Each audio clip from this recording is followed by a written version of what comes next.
Assalamualaikum warahmatullahi wabarakatuh.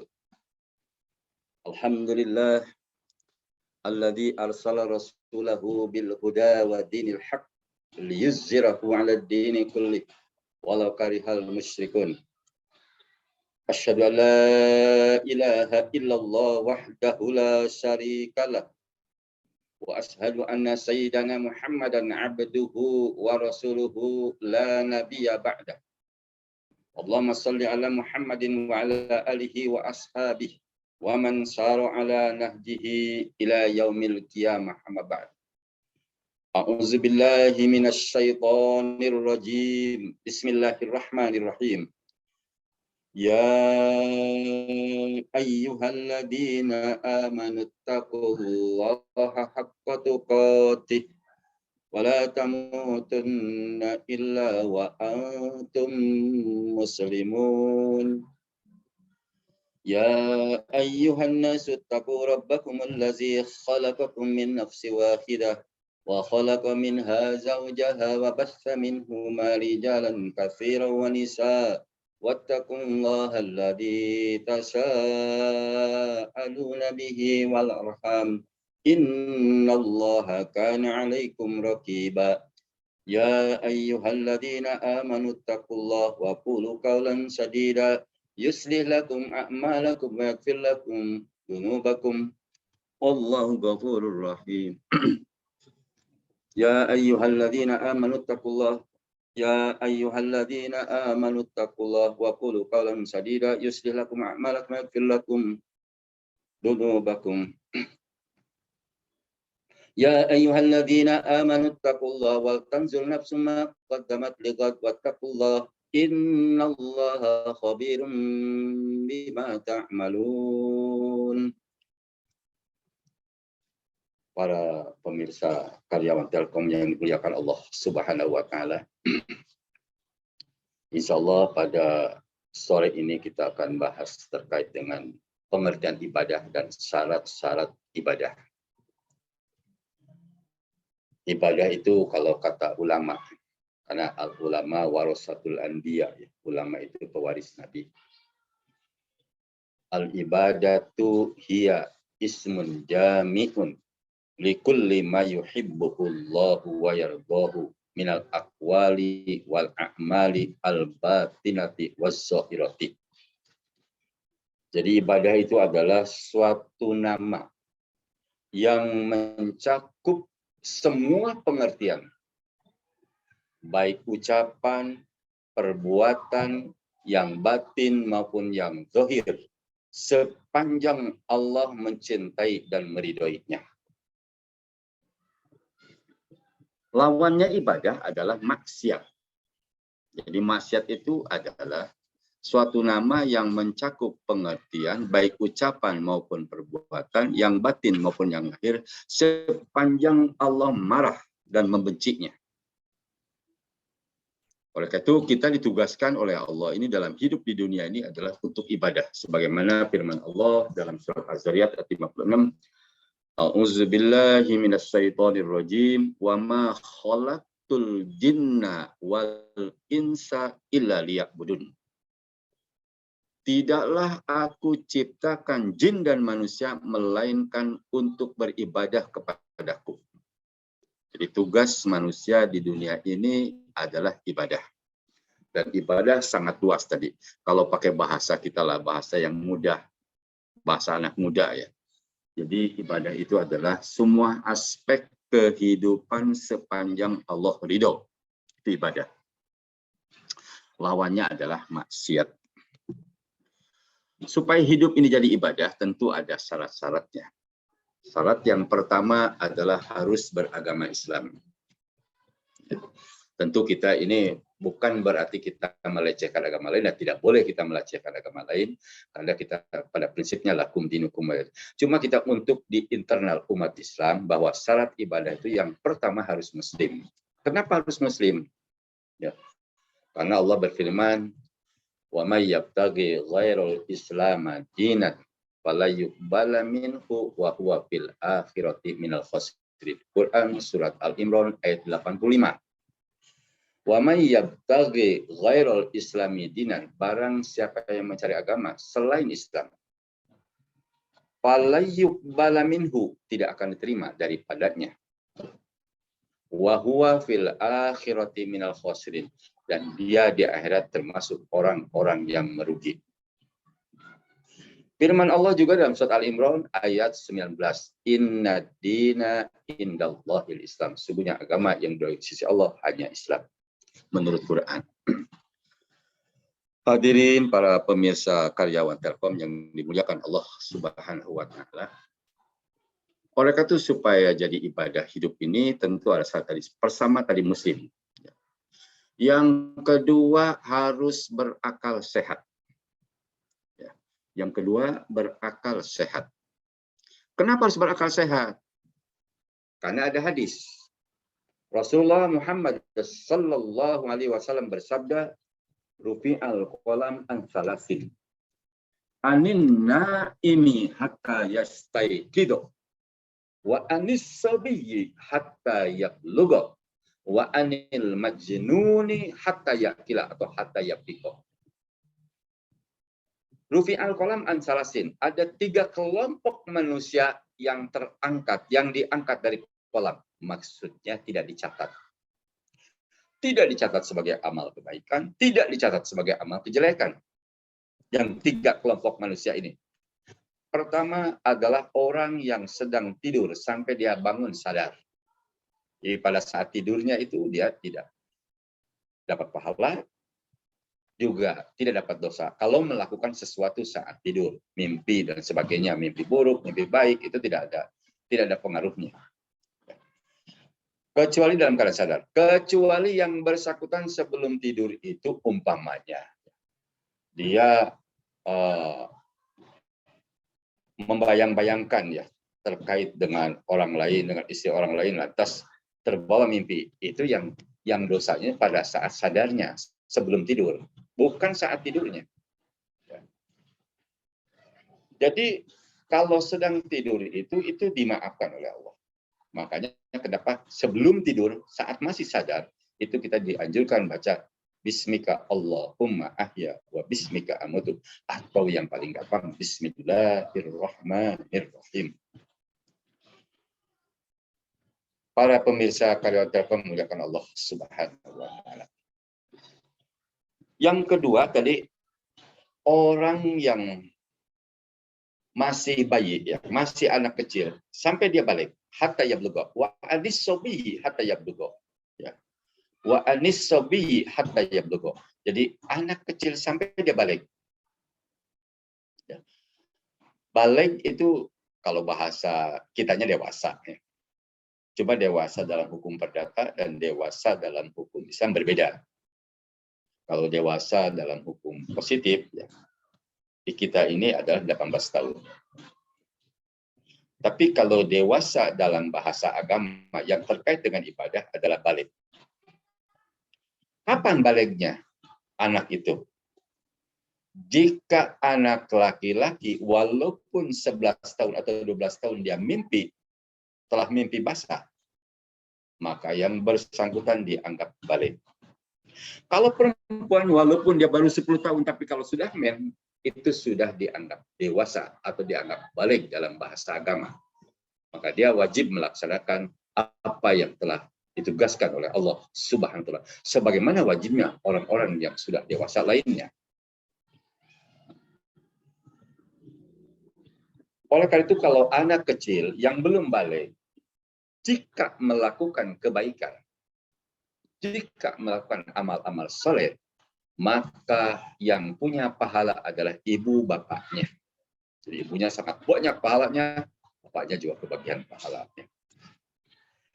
Tetapi jika anak yang belum balik ini nakal, ya dosanya adalah ibunya dan bapaknya. Ibunya yang paling besar.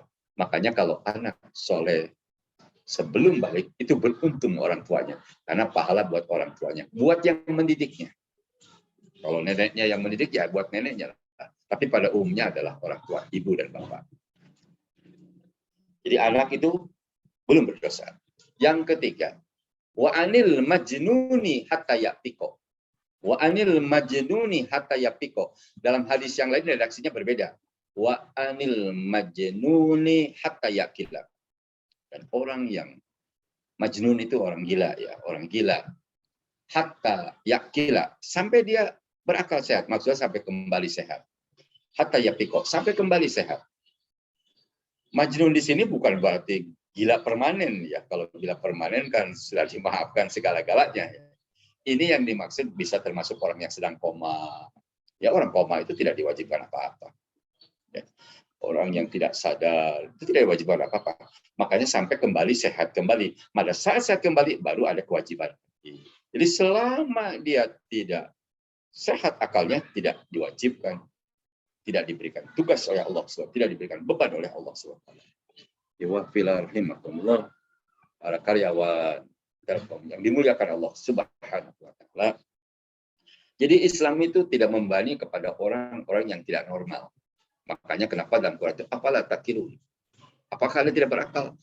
Jadi akal ini adalah salah satu sarana ya untuk bisa membedakan mana yang baik dan mana yang buruk. Sekalipun yang bisa membedakan yang baik dan buruk itu adalah wahyu, dalil nakli.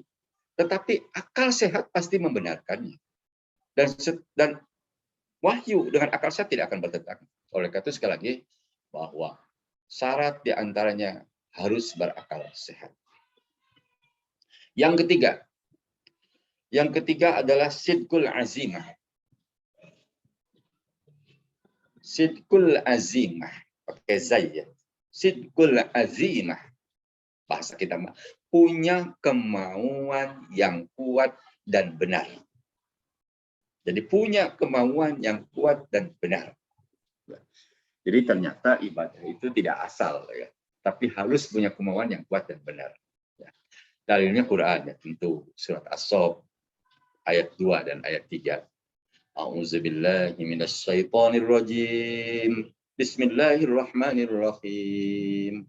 Ya ayyuhalladzina amanu lima taquluna ma la taf'alun. Kabura maqtan indallah an taqulu ma la taf'alun. Wahai orang beriman. Ya. Wahai orang beriman, dibenci orang yang berkata tapi tidak berbuat. Jadi orang yang beriman itu tidak boleh mengatakan sesuatu yang tidak dia lakukan. Ya. Oleh karena itu lawan dari punya kemauan yang kuat itu diantaranya adalah lawannya adalah pemalas. Makanya kenapa kita orang beriman itu dianjurkan berdoa kepada Allah. Allahumma inni a'udzubika minal kasali. Ya Allah, aku berlindung kepada Engkau dari sifat malas. Jadi kalau kita melakukan sesuatu jangan daripada tidak. Memang kita harus punya kemauan yang kuat. Kalau punya kemauan yang kuat dan benar, insya Allah yang ringan apalagi terasa lebih ringan. Yang berat pun akan terasa ringan. Tapi kalau itu merupakan beban, ya, jangankan yang berat, yang ringan pun akan terasa berat. Oleh karena itu sekali lagi, kita harus punya kemauan yang kuat. Kemauan yang kuat dan benar itu tentu harus dibarengi, disertai dengan jiwa yang kuat. Itu para pendiri negara ini luar biasa ya. Dalam lagu itu kan, bangunlah jiwanya, bangunlah badannya. Nah ini luar biasa. Bangunlah jiwanya, bangunlah badannya. Kenapa? Karena jiwa yang kuat itu walaupun badannya tidak begitu sempurna, itu akan melahirkan kekuatan yang luar biasa. Apalagi kalau jiwanya kuat, badannya kuat, itu lebih sempurna. Sebagaimana kata Rasulullah SAW dalam salah satu hadis, Bismillahirrahmanirrahim, al-mu'minul qawiyyu khairun minal mu'minid dha'if. Ya. Jadi mukmin yang kuat itu lebih disukai kata Rasulullah daripada mukmin yang lemah. Maksudnya di samping jiwanya yang kuat, fisiknya juga kuat. Itu biasanya pada anak-anak muda, ya anak-anak muda. Ya kalau karyawan Telkom yang belum pensiun semuanya muda lah gitu ya. Jadi jiwa kuat, badan kuat. Tetapi kalau jiwanya tidak kuat, jiwanya lemah, ya walaupun fisiknya kuat, itu tidak bisa melaksanakan tugas dengan benar. Ya, oleh karena itu sekali lagi, kemauan yang kuat ini suatu keharusan, suatu kemutlakan. Ya. Kalau punya kemauan yang kuat, sholat subuh, walaupun dalam keadaan dingin, pasti dia sholat. Walaupun cuaca kurang baik, dia tetap sholat. Kalau punya kemauan yang kuat, kita sebagai karyawan ya punya punya target ya, punya target untuk bisa mewujudkan target itu. Kalau punya kemauan yang kuat, insya Allah bisa didapat. Makanya kenapa pepatah Arab itu mengatakan manjada wajada. Siapa yang sungguh-sungguh pasti mendapat. Jadi kesungguhan, keseriusan itu suatu hal yang mutlak dalam Islam. Oleh karena itu sekali lagi, kita tidak daripada kalau orang nikah itu daripada tidak nikah, tidak ada. Kalau mencari nafkah daripada tidak cari nafkah, jangan. Serius. Karena itu bagian dari ibadah. Mencari nafkah juga ibadah. Kerja di Telkom juga bagian dari ibadah. Ya. Jadi kembali tadi, kalau punya kemauan yang kuat, target-target yang kita lakukan itu bisa berhasil. Ya. Tetapi kalau kemauannya lemah, ya, itu target tidak akan berhasil. Oleh karena itu sekali lagi, syarat ibadah itu harus sidqul azimah. Tadi kan ibadah itu bukan hanya sholat, saum, zakat saja, haji dan sebagainya. Itu ibadah khusus ya, atau sering orang bilang ibadah mahdoh ya. Tapi kebanyakan ibadah itu di ghair mahdoh, ibadah umum ya. Kita berbuat baik dengan tetangga aja ibadah. Kita masuk kamar mandi aja ibadah. Asal kaki kiri dulu kan gitu kan. Kita mencari nafkah juga ibadah. Kita melakukan kebaikan ibadah. Bahkan setiap kebaikan adalah sedekah. Kullu ma'rufin sedekah. Ya. Setiap yang baik adalah sedekah. Senyum saja bagian ibadah sedekah. Itu hebatnya dalam Islam. Jadi dalam Islam tidak ada satupun suatu masalah ya, merasa gitu ya pesimis ya. Seharusnya jangan pesimis. Orang Muslim itu harus selalu optimis. Oleh karena itu sekali lagi harus dibangun dulu punya kemauan yang kuat dan benar. Tadi dalilnya Quran surat As-Saff ayat 2 dan ayat 3. Jadi Allah menyebutkan wahai orang beriman, janganlah kamu mengatakan apa yang tidak dikatakan. Dibenci Allah orang yang berkata tapi tidak berbuat. Ya. Jadi walaupun ibadah itu harus pakai ilmu, tentu, tapi ilmu itu harus diamalkan. Ya. Oleh karena itu, syarat ibadah tadi yang sidqul azimah yang ketiga, yang keempat ada ikhlasun niyati. Ikhlasun niyati, niat yang ikhlas. Ya. Niat dengan ikhlas tidak bisa dipisahkan. Sekalipun maknanya berbeda. Kalau niat itu ya, kalau pernah belajar di pesantren gitu ya. An-niyatu dalam kitab Sapinah. An-niyatu qasdu syai'in muqtaronan bi fi'lihi wa mahalluha wa hiya al-qalbu. Niat itu menyengaja sesuatu serta diikuti perbuatannya, tempatnya dalam hati. Jadi niat itu menyengaja sesuatu serta diikuti perbuatannya, tempatnya dalam hati. Jadi muqtaronan bi fi'lihi, ya, disertai dengan perbuatannya. Jadi kalau kita niat sholat subuh, ya pada saat takbir sholat subuh. Kalau niat nikah itu pada saat akad. Kalau niat haji itu pada saat ihram. Ya. Kalau kita mengatakan, besok saya mau sholat subuh di Masjid Telkom. Nah, itu bukan niat, itu rencana. Kalau bahasa Arabnya adalah azam. Ain, zai, mim, azam. Ya. Jadi rencana. Rencana orang beriman untuk berbuat baik sudah dapat pahala satu. Ya. Rencana orang beriman untuk melakukan maksiat belum dicatat. Nah, tapi jangan suka merencanakan maksiat. Tapi kalau niat orang beriman melakukan kebaikan, Allah catat beri pahala 10, maksimal 700 kali lipat. Ya. Jadi itu hadis ya. Jadi kalau niat itu sekali lagi ya, seperti seperti kalau kita lihat hadis ya, kan ada hadis itu innamal a'malu binniyat wa innamal likulli imri'in ma nawa wa man kanat hijratuhu ilallahi wa rasulihi fa hijratuhu ilallahi wa rasulihi wa man kanat hijratuhu lidunya yusibuha aw imra'atin yankihuha fa hijratuhu ila ma hajara ilaih.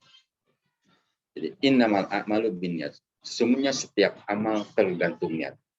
Wa innamal likulli imri'in ma nawa, dan seseorang memperoleh sesuai dengan apa yang diniatkannya.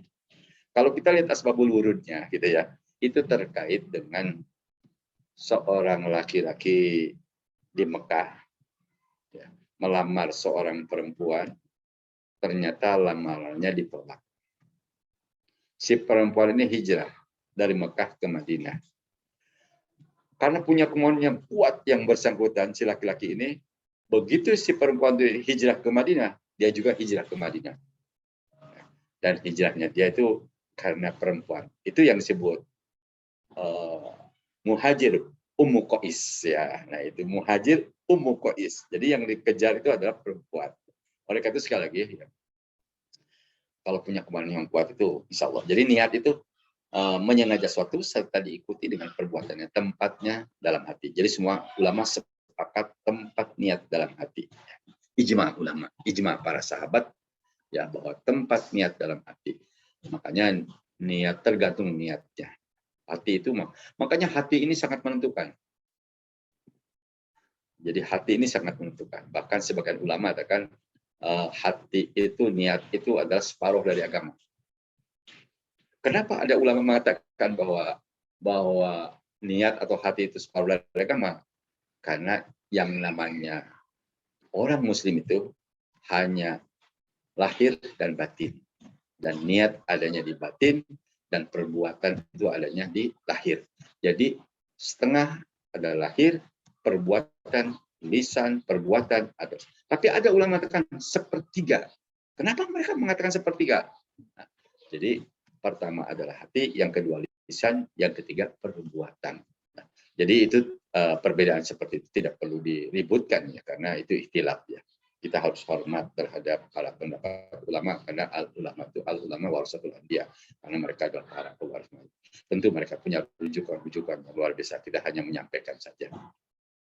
Jadi kembali tadi, jadi syaratnya yang ketiga itu diantaranya niat.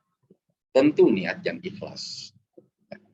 Ikhlas sendiri berbeda dengan niat, tapi tidak bisa dipisahkan, gitu ya. Ikhlas itu kalau kita lihat dalam Quran kan, wa ma umiru illa liya'budullaha mukhlishina lahuddin, surah Al-Baqarah ayat 5 ya, udah pada hafal gitu ya. Jadi Allah tidak memerintahkan ya, beribadah kepada Allah kecuali beribadah kepada Allah. Makanya kenapa ibadah itu asal dilarang ya, ibadah itu asal dilarang, menyembah itu asal dilarang. Nah, lantas kecuali kepada Allah illa liya'budu mukhlishina lahuddin, kecuali dia mengikhlaskannya kepada Allah. Jadi ikhlas. Dan kata-kata ikhlas juga ada dalam Quran surat Az-Zumar ayat 3. Surat Az-Zumar ayat 3, surat 39 ayat 3. Ala lillahi dinul khalis walladzina takhadhu min dunihi awliya mana buduhum illa liyuqarribuna ilallahi zulfa. Ala lillahi dinul khalis. Ingatlah hanya agama Allah yang ikhlas. Ya. Ala lillahi dinul khalis, ingatlah hanya agama Allah yang ikhlas. Walladzina takhadhu min dunihi awliya, dan orang-orang yang suka mencari pelindung kepada selain Allah. Jadi maksudnya orang-orang yang tidak ikhlas. Siapa orang yang tidak ikhlas itu? Di situ adalah orang-orang yang suka menyekutukan Allah. Mana buduhum, mereka berkomentar yang suka menyekutukan Allah, kami tidak menyembah mereka. Mana buduhum? Illa liyuqarribuna ilallahi zulfa, kecuali dalam rangka untuk mendekatkan diri kami kepada Allah dengan lewat perantara. Oleh karena itu sekali lagi, ikhlas itu lawannya adalah syirik. Kita kalau bicara lawan utara pasti selatan. Ya, tidak mengatakan utara lawannya apa? Tidak utara ya, tapi selatan. Kalau lawannya barat pasti timur. Ya, jangan bilang kalau barat lawannya apa? Tidak barat. Ya. Tidak timur gitu kan. Kalau hak lawannya batil ya. Nah, kalau ikhlas lawannya adalah syirik. Ya, jadi ingatlah agama Allah yang ikhlas. Ingatlah agama Allah yang bersih dari syirik, kan gitu ya.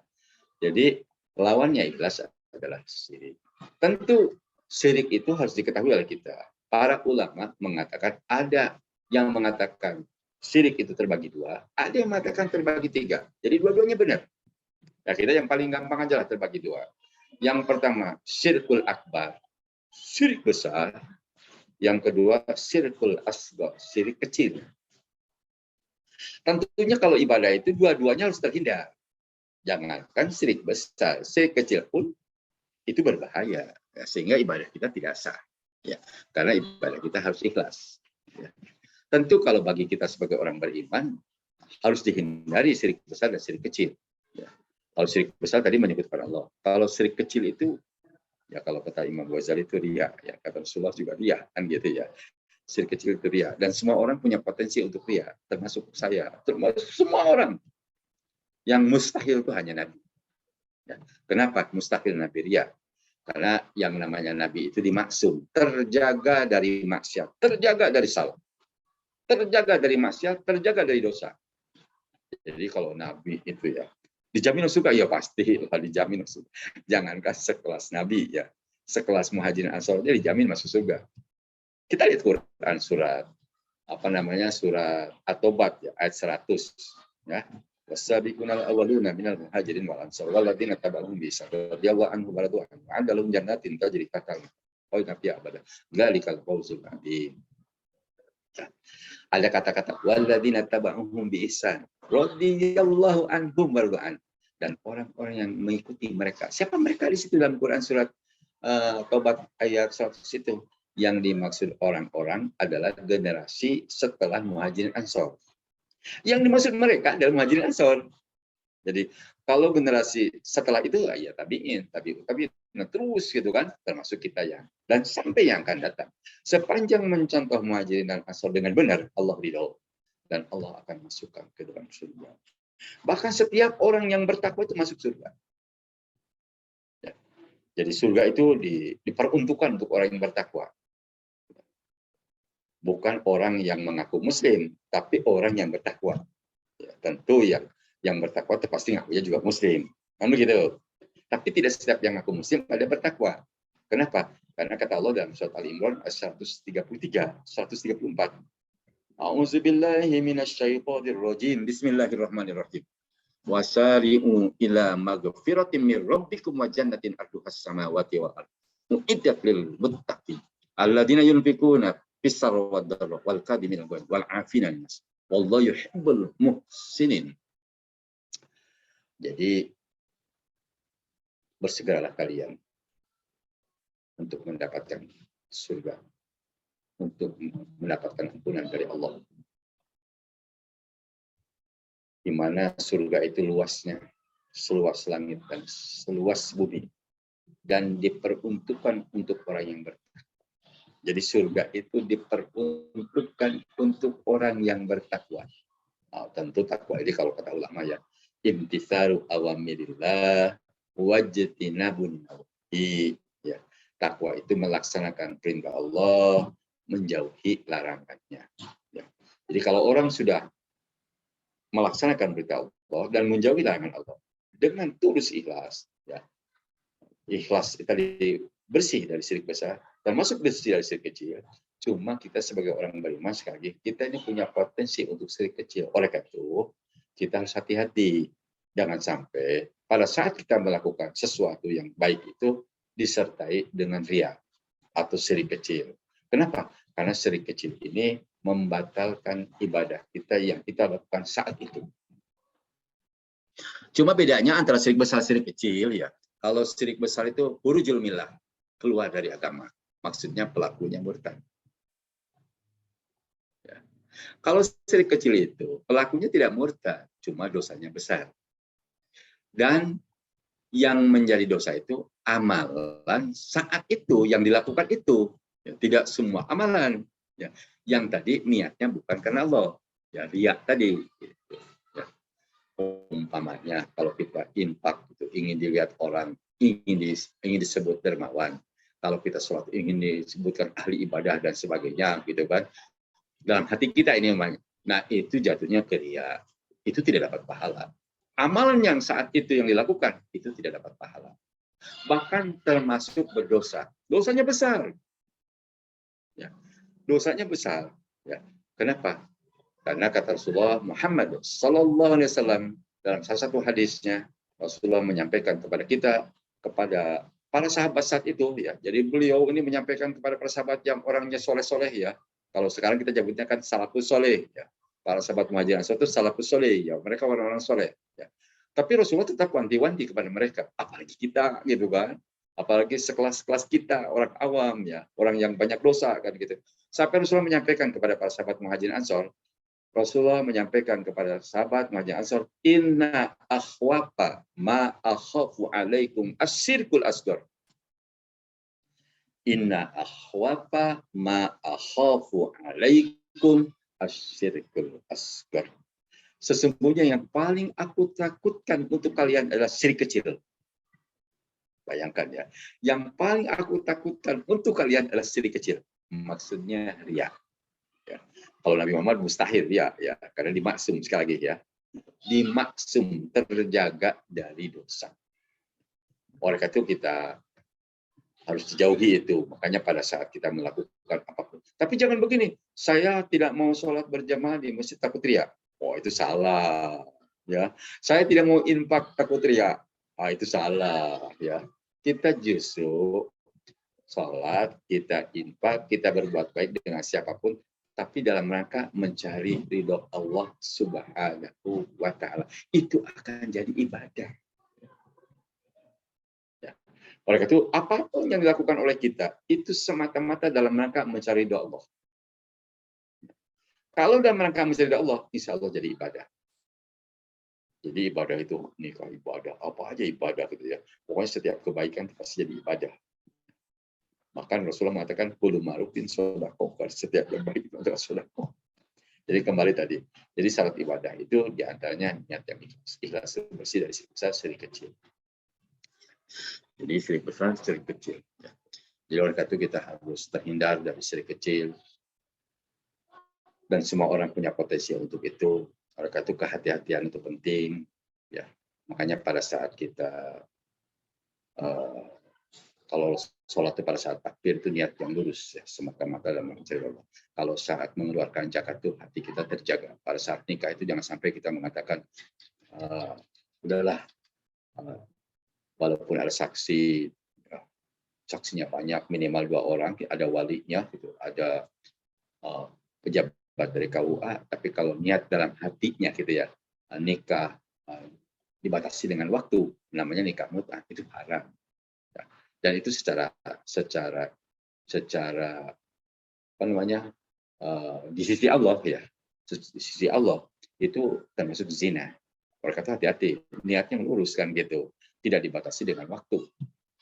Jangan dibatasi dengan waktu, umumnya 5 tahun, 2 tahun, 3 tahun, dan sebagainya, itu dilarang dalam Islam.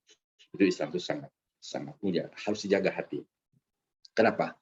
Karena hati ini memang salah satu, kalau dalam bahasa itu mah, ya maaf, ya, kendaraan itu pengemudi, ya. Jadi kalau pengemudinya ugal-ugalan ini bahaya, gitu kan, ya. Makanya kalau hati ini harus dijaga. Kenapa harus dijaga? Jadi apapun yang diucapkan oleh kita, perbuatan kita itu bisa menjadi ibadah manakala hati kita benar, hati kita lurus, hati kita semata-mata dalam cerita Allah Subhanahu wa Ta'ala. Oleh karena itu Allah mencaci orang munafik seperti dalam Quran surat Al-Baqarah, ya, ayat 8 sampai 10. A'udzubillahi minasyaitonirrajim. Bismillahirrahmanirrahim. Wa minan nasi may yaqulu amanna billah wa bil yaumil akhir wa ma hum bimu'minin.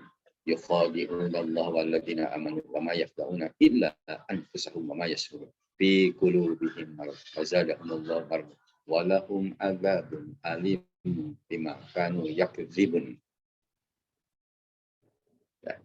Ya, ada orang yang berkata kami beriman kalau, tapi kata Allah tidak, kami tidak beriman. Allah sendiri yang mengatakan tidak beriman. Tapi dia padahal ngaku lisannya, saya orang beriman. Tapi kata Allah tidak. Kenapa? Fi qulubihim marad. Di dalam hati mereka ada penyakit. Maksudnya lisannya dan perbuatan itu tidak sesuai, ya, tidak sesuai dengan hatinya, bahkan bertentangan. Jadi lisannya itu hanya untuk penipuan aja. Ya kalau bunglon wajar ya nipu yang memangsa bunglon, ya bunglon harus bisa merubah wajahnya kan gitu ya, sehingga orang yang binatang-binatang yang memangsa itu tidak jadi mangsanya karena dia. Tapi kalau sesama manusia juga bisa bunglon. Tetapi kalau bunglon kepada malaikat mustahil ya, malaikat tidak bisa dibunglonin, apalagi Allah Subhanahu wa taala ya yang menciptakan manusia, itu tidak bisa dibunglonin ya. Kenapa? Karena Allah itu Maha mengetahui. Sampai mengetahuinya bukan hanya perbuatan ya. Jadi bukan hanya lisan dan perbuatan, tapi hati kita masing-masing Allah tahu. Sebagaimana firman Allah dalam surat Qaf ya, ayat 16 ya. Surat Qaf itu surat 50 ya, ayat 16.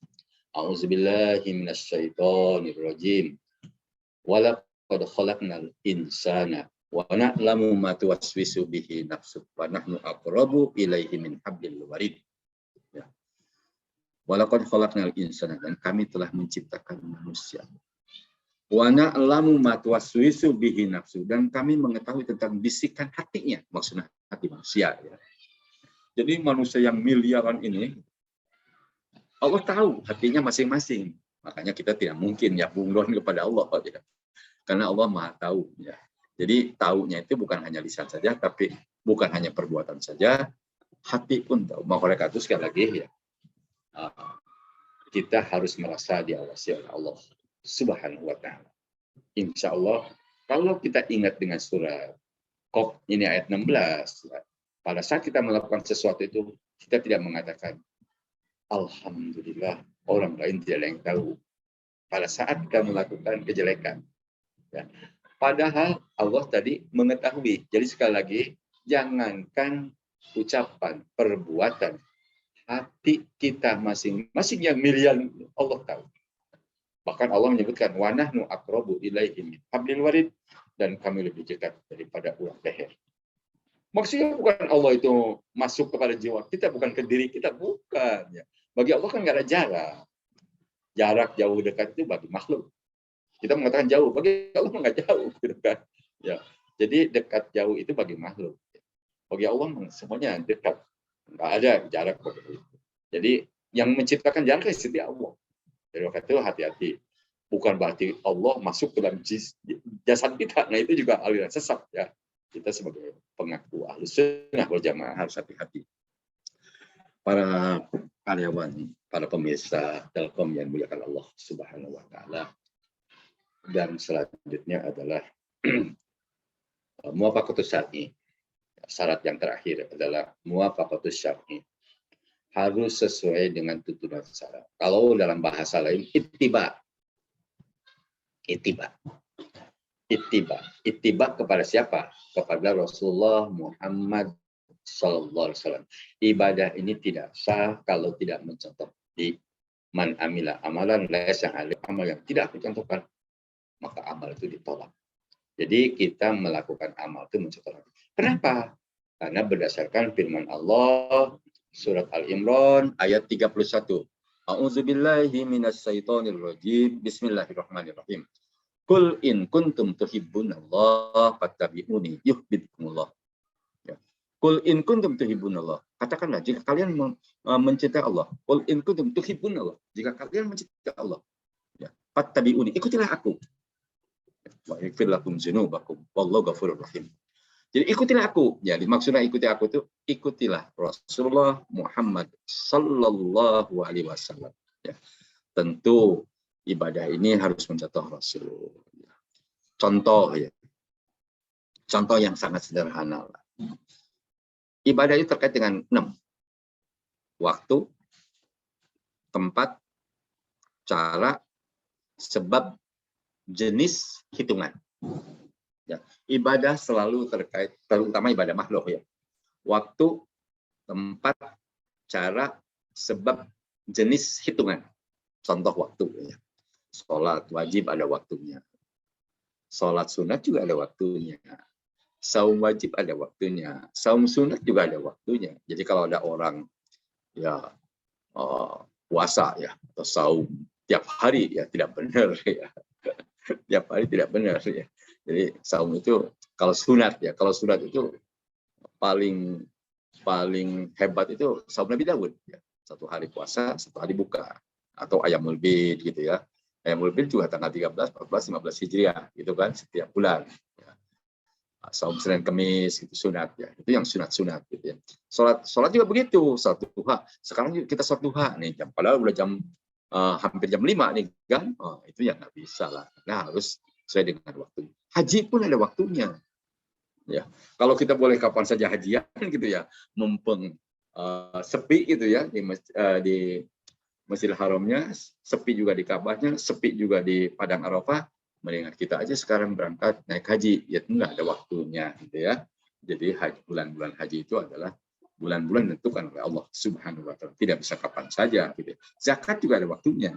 Kalau pertanian saat panen ya, kalau simpanan ya barang emas simpanan gitu ya, zakat mal pada umumnya itu harus haul setahun sekali kan gitu ya. Ada kalau zakat profesi, nah itu ijtihad ya.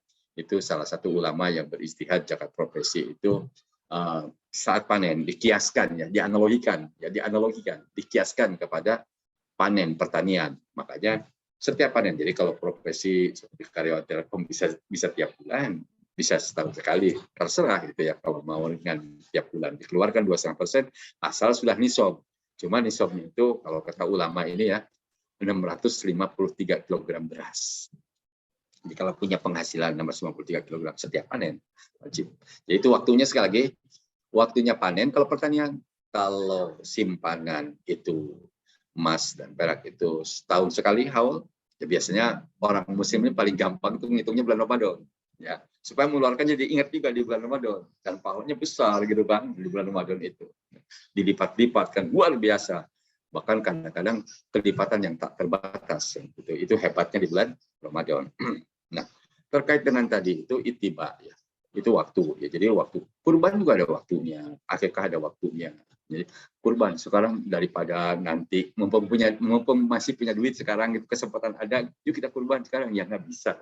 Kurban itu tanggal 10 Zulhijjah, ba'da sholat Id sampai tanggal 13 Zulhijjah gitu ya, ba'da asar. Jadi kalau ingin murah kita beli tanggal 13 ba'da maghrib. Kalau di Jakarta bisa murah itu ya.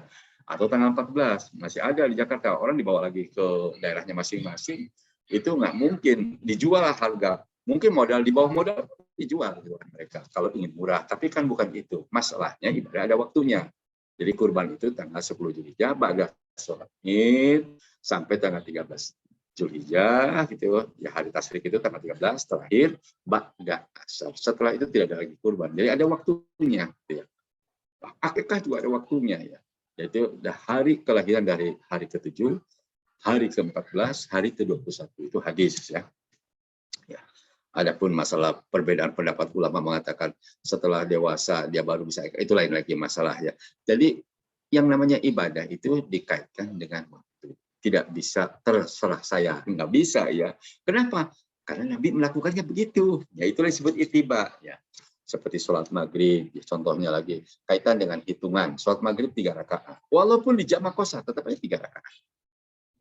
Kata kita, kenapa tidak 1,5? Kan isanya bisa 2. Ya, tidak bisa begitu, karena ittiba kepada Rasulullah Muhammad SAW. Jadi mudah-mudahan yang lain-lainnya nanti kita teruskan ya. Termasuk jenis ya, jenis contohnya ya jenis ya dalam ibadah sholat ya. Kalau makmumnya jamaahnya itu adalah laki dan perempuan ya, itu imamnya harus laki-laki. Tapi kalau makmumnya perempuan semua ya imamnya perempuan sah gitu kan. Tapi kalau ada laki-laki jamaahnya di belakang, nggak sah ya, imamnya perempuan. Wali nikah, contoh ya jenis. Wali nikah. Wali nikah itu jenis kelaminnya harus laki-laki. Walaupun dalam keluarga itu ada seorang profesor, pintar, cerdas, luar biasa, tapi perempuan. Tetap aja, walaupun tamat SLTA gitu ya. Jangan tamat SMP gitu. Walinya sepanjang akalnya sehat, itu sah nikahnya. yang jadi wali, harus laki-laki, tidak boleh perempuan. Ini contoh-contoh masalah ibadah jenis ya. Termasuk kurban kuda yang nggak bisa, gurame, kuintalan juga nggak bisa, ayam gitu nggak bisa. Jenis itu disebutkan, bisa kebo, bisa sapi, bisa onta, bisa kambing, bisa domba. Ya, tapi tidak boleh ayam 100 ekor biar gampang ya, nggak bisa. Itu jenis contoh ya. Nikah juga tidak boleh satu jenis, tidak bisa. Ya. Dalam kitab-kitab fikih itu semua sepakat semua ulama, nikah itu harus berbeda jenis. Itu luar biasa Islam itu ya. Sudah dari awal tidak akan preventif, jangan sampai lakukan itu kalau kita ngaku muslim kan gitu. Kita ngaku muslim ya. Jadi yang terikat ini yang ngaku muslim. Kalau non muslim itu terserah, lakum dinukum, itu bukan urusan kita ya. Dan kita tidak usah mencaci-caci agama orang lain ya. Yang jelas kita bagaimana caranya untuk melaksanakan sesuai dengan ajaran Islam kan gitu. Nah, untuk melaksanakan ajaran Islam itu harus mencontoh Rasulullah Muhammad SAW. Ini contoh terkait dengan jenis. Ya. Jadi ditentukan ya jenisnya ya. Wali nikah aja harus laki-laki. Oh, kenapa? Padahal nikah gitu kan. Apa salahnya laki dan perempuan nikah? Ya tetap, kecuali ya di situ tidak ada laki-laki sama sekali. Ya kalau tidak ada laki sama sekali kan tidak ada pernikahan. Kalau satu jenis kan tidak boleh kan gitu. Kalau memang alasannya seperti itu ya. Jadi kembali tadi, bahkan dalam Islam itu kalau sudah nikah, yang punya kewajiban memberi nafkah lahir batin itu adalah laki-laki gitu ya. Bahkan anak laki-laki itu bukan hanya wajib memberi nafkah kepada istri dan anak-anaknya, tapi wajib memberi nafkah kepada orang tuanya. Kalau orang tuanya miskin wajib itu ya. Jadi tidak boleh kita memutuskan hubungan anak laki-laki dengan orang tua. Jangankan memutuskan hubungan laki-laki dengan orang tuanya, anak perempuan pun tidak boleh kalau memutuskan hubungan. Cuma kalau anak perempuan tidak wajib memberi nafkah kepada orang tuanya. Ya. Adapun mantunya memberi itu sangat bagus, infak lah, bukan wajib, beda ya. Makanya kenapa dalam Islam tidak boleh zakat dari anak kepada orang tua. Nggak boleh lah. Zakat suami kepada istri, nggak boleh. Tapi kalau istrinya kaya, suaminya miskin, boleh menerima zakat suaminya, gitu ya. Itu hebatnya dalam Islam ya gitu. Jadi laki-laki itu adalah ar-rijalu qawwamun 'ala bima fadala ba'dhum 'ala ba'din wa bima anfaqu min amwalihim. Jadi kembali tadi masalah jenis, waktu, tempat ya, ibadah juga maaf ya, tempatnya tidak boleh sembarangan, asal aja ibadah gitu. Ibadah itu seperti haji contohnya ya, harus ke Mekah lah ya. Walaupun kita bangun Ka'bah gitu ya di kebun raya ya, bangunannya sangat hebat, luar biasa, lebih hebat daripada Ka'bah yang di Mekah, mungkin aja bisa, cuma tetap tidak sah, harus di Mekah. Bahkan wukuf itu harus padang Arafah ya, wukufnya padang Arafah. Dan tanggalnya pun disebutkan waktunya kapan, tanggal 9 Zulhijjah ya.